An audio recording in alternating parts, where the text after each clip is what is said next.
నమస్తే.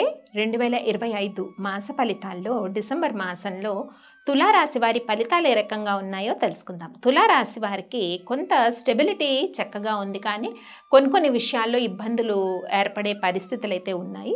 ముఖ్యంగా అన్ని విషయాల్లో స్టెబిలిటీ అంటే ఫైనాన్షియల్ స్టెబిలిటీ కానీ, వర్క్లో స్టెబిలిటీ కానీ, ఇవన్నీ స్టెబిలిటీ చక్కగా ఉంది. కానీ ఉద్యోగాలు నిర్వహిస్తున్న వాళ్ళకి కానీ, నూతన ఉద్యోగ ప్రయత్నాలు చేస్తున్న వాళ్ళకి కానీ, లేదా అంటే ఇంక్రిమెంట్స్ ఇంకా బెటర్ జాబ్స్లోకి వెళ్ళాలనుకున్న వాళ్ళకి కొంత అవరోధాలు ఈ మాసంలో తులారాశి వారికి ఏర్పడే పరిస్థితి అయితే కనిపిస్తుంది. ఆ విషయంలో కొంచెం చికాకు, విసుగు, మానసిక ఆందోళన ఇవన్నీ ఏర్పడే సిచ్యువేషన్స్ ఉన్నాయి. ముఖ్యంగా విద్యార్థులకు కొంచెం కాన్సన్ట్రేషన్ ఎక్కువగా పే చేయాలి. పే చేస్తాము కాన్సన్ట్రేషన్ అనుకుంటారు, కానీ కరెక్ట్గా చదివేసాము అన్ని ఇల్యూషన్స్లో ఉండడానికి అవకాశం ఉంటుంది. కాబట్టి ఆ విషయాల్లో విద్యార్థులందరూ కూడా జాగ్రత్త తీసుకోవాలి. ఎందుకంటే ఇప్పుడు కాన్సన్ట్రేషన్ చేయకపోతే కమింగ్ వచ్చే అకాడమిక్ ఇయర్లో వెళ్ళినప్పుడు మార్క్స్ కానీ లేకపోతే సీట్స్ కానీ రావడం డిఫికల్టీ అవుతుంది. కాబట్టి ఈ విషయంలో కొంచెం జాగ్రత్తగా శ్రద్ధ వహించాలి.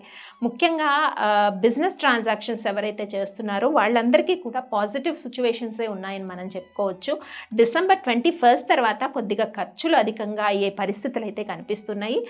ఏదేమైనా కూడా జాబ్స్ కానీ, వృత్తుల్లో ప్రొఫెషనల్ వృత్తుల్లో ఉన్న వారికి కొంత మానసికమైన వేదన ఉంటుందన్నమాట. గుర్తింపు పనికి తగ్గ గుర్తింపు రాకపోవడం, లేదంటే వర్క్ చేసిన దానికి పేమెంట్ ప్రాపర్గా రాకపోవడము, లేదా ఏదైనా హై అంటే కొంత ప్రమోషన్ వచ్చేది కొద్దిగా ఆగడము, మీకన్నా వెనక ఉండే వాళ్ళకి కొంచెం ముందుకు వెళ్ళిపోతున్నారు అనిపించడము, ఇలాంటి సిచ్యువేషన్స్ కొన్ని ఇబ్బంది పెట్టే విధంగా ఉంటాయి.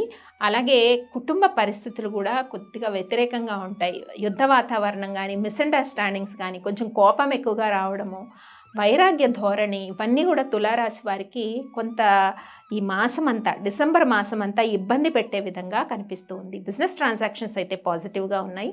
ముఖ్యంగా హౌస్ వైఫ్స్ ఎవరైతే ఉంటారో వాళ్ళకి మానసిక ప్రశాంతత ఉంటుంది. బట్ చిన్న విషయాలని ఎక్కువగా పట్టించుకోవడము, కన్సిడర్ చేయడము, వీటి వల్లనే చిన్న విషయాలకి మానసిక ప్రశాంతతని కోల్పోతూ ఉంటారు. ఇక వివాహ ప్రయత్నాలు చేసే వారికి కొంత వాళ్ళ ప్రయత్నాలు ముందుకు కొనసాగే అవకాశం ఉంటుంది. ప్రేమ విషయాల్లో కూడా కొంత ఆచితూచి అడుగులు వేయాలి. సంతాన విషయంలో కొన్ని అవరోధాలు ఈ మాసంలో పొందడానికి, అంటే సంతానం కోరుకునే దంపతులు కొన్ని అవరోధాలు ఏర్పడే అవకాశం అయితే కనిపిస్తుంది. మెడికల్గా ఎట్లా ట్రీట్మెంట్ తీసుకోవాలి, ప్రాపర్గా పరిహారాలు ఎలా చేయాలన్న దాని మీద కాన్సన్ట్రేట్ చేయడం అనేది చాలా అవసరం అన్నమాట.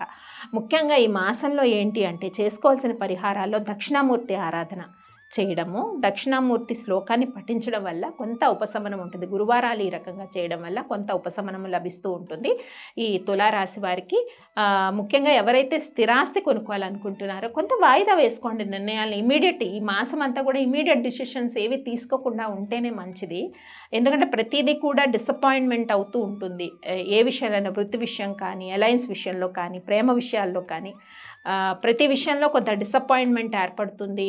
శత్రువులు కూడా, సైలెంట్ ఎనిమీస్ కూడా పెరిగే అవకాశం ఉంటుంది. కాబట్టి తులారాశి వారి పరిహారాలు పాటించండి. స్వస్తి.